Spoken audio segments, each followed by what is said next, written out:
Chers téléspectateurs, merci de nous rejoindre pour ces rendez-vous de l'actualité. Nous commençons par les sommaires. Une solution qui vraisemblablement pose un problème. Tenez, les convois instaurés sur l'axe routier Luna-Komanda à Nepli et du goût des bénéficiaires, des chauffeurs qui fréquentent cet axe que vous suivez tout à l'heure dans ce journal, se plaignent du fait qu'ils retardent leur voyage.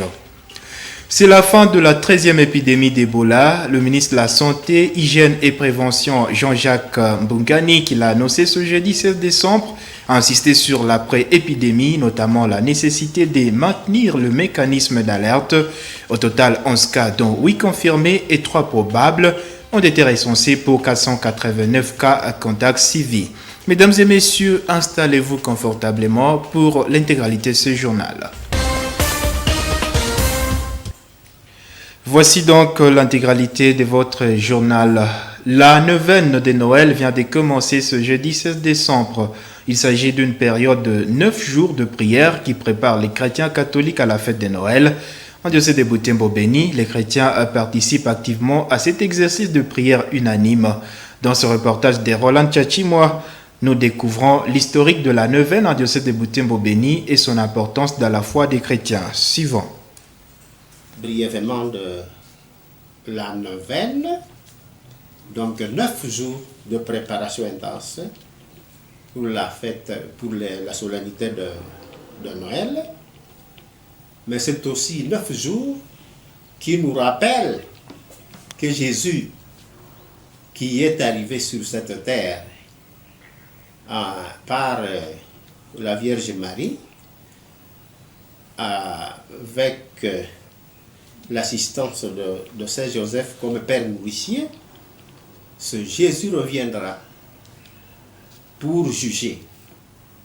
Et cela nous demande donc que nous réfléchissions sur la présence, l'arrivée de Jésus-Christ chaque jour.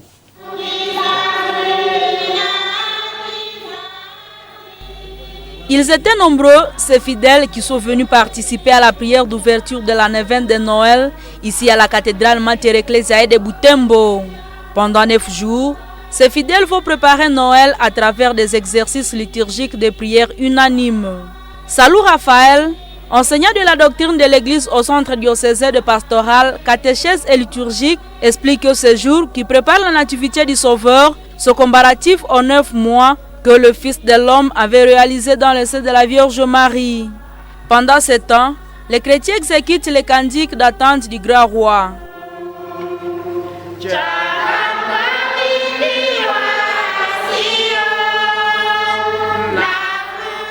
Salou Raphaël explique que ces chants de louanges et méditations sont reconnus grâce à un ancien formateur assomptionniste, le Père Théoda, c'est lui qui les a composés depuis 1977. Il s'est étonné de l'organisation de la Noël chez nous, qui mobilise beaucoup de monde.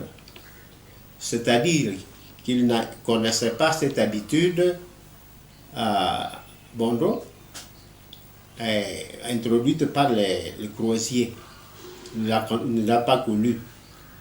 Et il se réjouit de ce que les assomptionnistes aient introduit cette habitude. La neuvaine, c'est aussi un temps d'espérance pendant lequel les chrétiens sont appelés à offrir leur joie et leur souffrance à Dieu.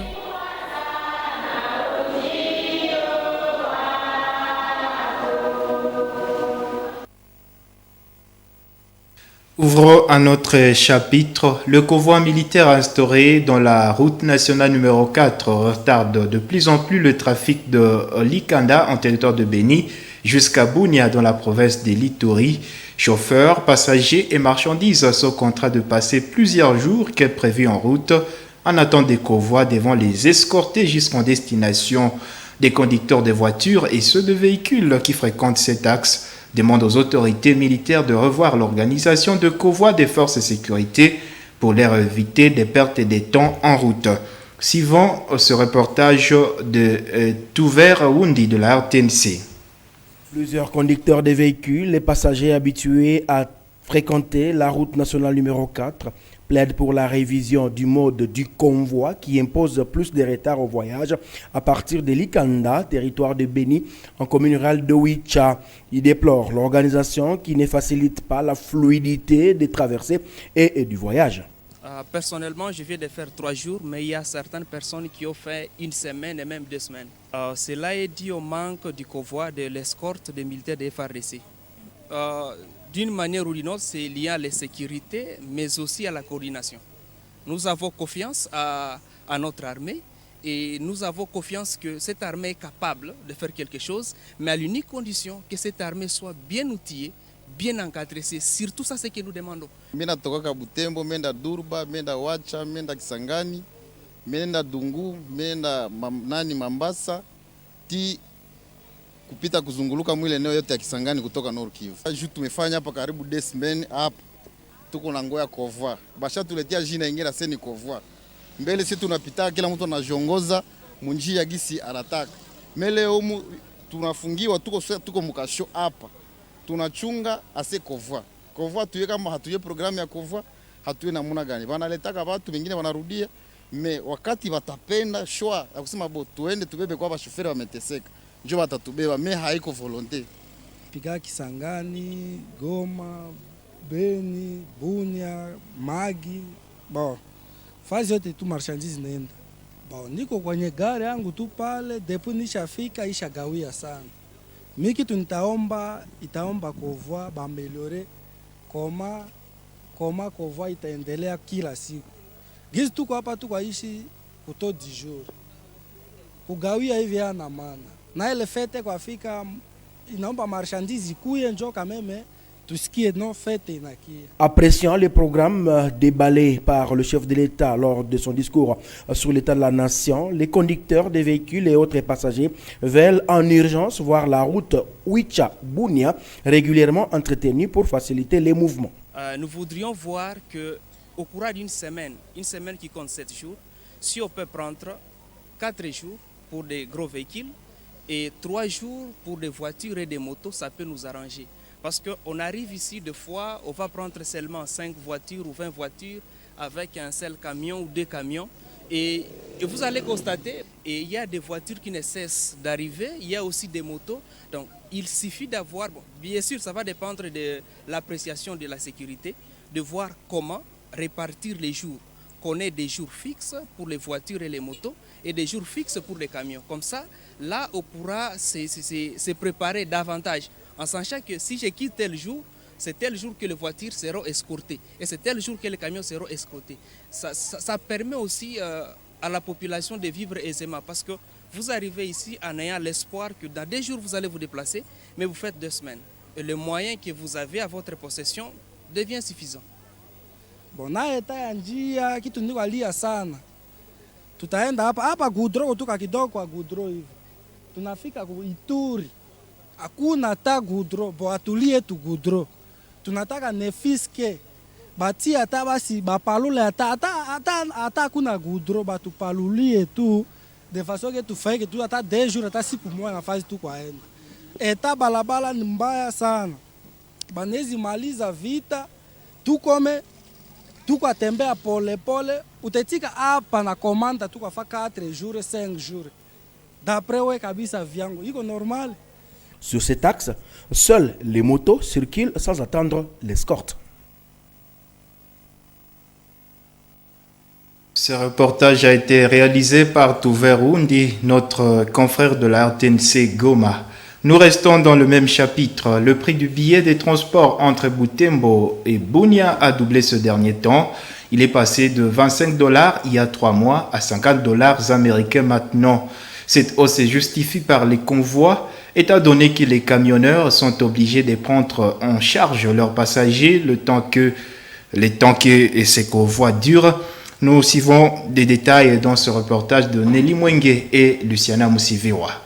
Humbert et Georges est chauffeur affecté ici à l'agence Kalamu, dont la plupart de ses destinations c'est à province de l'Ituri. Pour essayer de lutter contre les attaques dont les chauffeurs faisaient l'objet de la part de l'ADF, l'armée congolaise a instauré un convoi militaire sur ces tronçons routiers. Cependant, Ce convoi a une incidence négative sur la durée du voyage qui est passé d'1 à 7 jours pour atteindre la ville de Bunia, ce qui augmente les charges pour les transporteurs. À ce jour, le billet de Butembo-Bunia revient à $50. En va, il était $25. Cela est dû aux tracasseries et risques que présente ces trousseaux. Sur ces trousseaux, les camionneurs ne transportent plus beaucoup de personnes. Seuls les bagages sont de plus en plus privilégiés pour éviter des pertes humaines en cas d'accident. Ces derniers temps, on emplit des passagers. On transporte plutôt des marchandises. C'est rare qu'on trouve une ou deux personnes qui acceptent de partir avec le chauffeur. Les transporteurs menacent de suspendre le trafic sur ces tronçons si rien n'est fait pour y ramener la sécurité. Un calme apparent s'observe à Oicha, chef-lieu du territoire de Béni, depuis quelques semaines. La population de ce coin espère cette fois-ci célébrer les festivités de fin d'année sans menace terroriste. Les habitants de cette commune rurale se montrent confiants aux opérations que mènent conjointement les FARDC et l'UPDF contre l'activisme de rebelles de l'EDF. Trouvère Wundi de la RTNC Goma nous décrit dans cette correspondance l'ambiance de la préparation de fête de Noël 2021, Nouvel An 2022, qui prévaut au marché public d'Oicha. Suivant.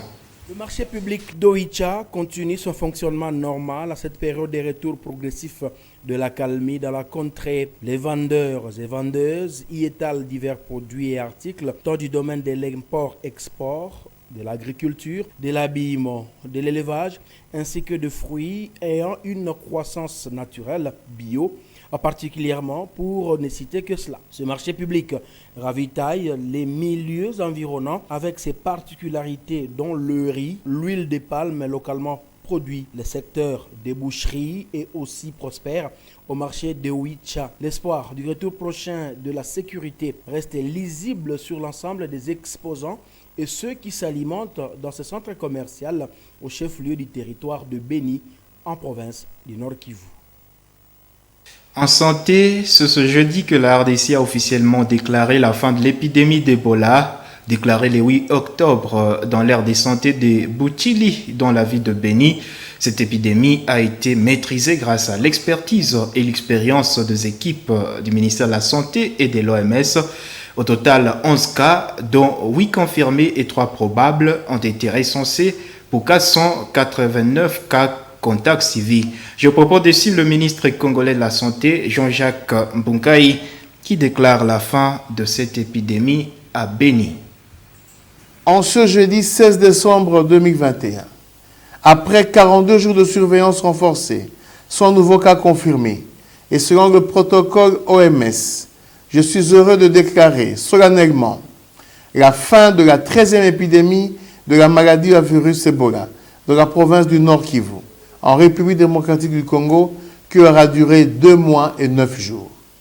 Je remercie particulièrement la division provinciale de la santé du Nord Kivu, les experts du niveau national, ainsi que les équipes locales qui ont œuvré sans relâche pour l'obtention de ce résultat. Je salue singulièrement l'engagement des acteurs de la zone de santé de Béni, à qui je présente au nom du gouvernement mes vives félicitations. Je ne saurais ne pas remercier les prestataires de soins de première ligne, les relais communautaires, ainsi que les cadres nationaux et provinciaux qui ont donné de leur savoir et engagement pour venir à bout de cette épidémie, parfois au péril de leur vie.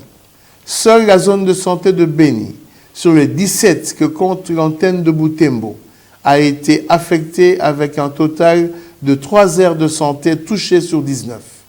Un total de 11 cas, dont 8 confirmés et 3 probables, a été notifié avec au total 9 décès, soit une létalité de 82%. Signalons que sur les 3 personnes qui ont été admises et mises sous traitement dans le centre de traitement Ebola, un seul décès a été déploré.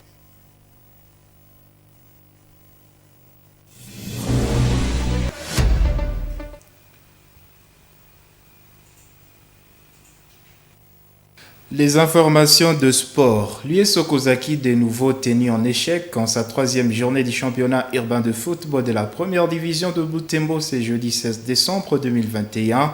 Les Colomboka ont fait un nul des 0 buts partout avec le FC Kalamu. Nous en parlons en détail avec Joël Tali. Okazaki, c'est cette équipe vêtue en rouge et le FC Kalamu en jaune. Pendant que cette dernière livre sa dernière rencontre de la phase aller, l'US Okazaki, elle, n'est qu'à sa troisième journée. Une manche des grands enjeux pour cette équipe qui joue la concurrence pour maintenir son titre de la saison dernière après la mauvaise opération du dimanche face à l'OC Butembo Sport.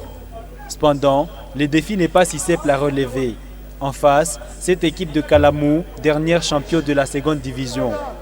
Une première mi-temps timide pour les deux équipes, moins d'agressivité dans les jeux, une mi-temps aussi presque stérile en possession. Les deux équipes n'ont pas l'air de bien se porter, car aucun tir cadré durant toute la première partie de la rencontre. Tout au long des deux mi-temps, Kalamu obtient une dizaine de coups de coin sans marquer de but. De son côté, Okazaki obtient quelques grosses occasions que ses attaquants n'ont pas su concrétiser. La manche se termine sur un nul de 0 but partout. Si à Okazaki l'on s'abstient de tout commentaire, le capitaine du FC Kalamu trouve simplement la raison de la méforme de son équipe dans l'insuffisance de l'entraînement. Nous ne sommes pas satisfaits pour ce match nul. En fait, la chasse n'a pas été. La phase parce que nous allons redémarrer comme l'année passée en deuxième division, comme on était premier. Je pense au retour que nous allons occuper encore cette place. En fait, nous avons beaucoup d'étudiants, élèves sont en train de préparer leur TFC, leur travail de faire des cycles, leur mémoire. C'est pourquoi ils ne s'entraînent plus. En fait, c'est à cause de ça qu'ils se sont fatigués avant le temps. C'est pour ce samedi 18 décembre, la poursuite de ces championnats sur la même pelouse.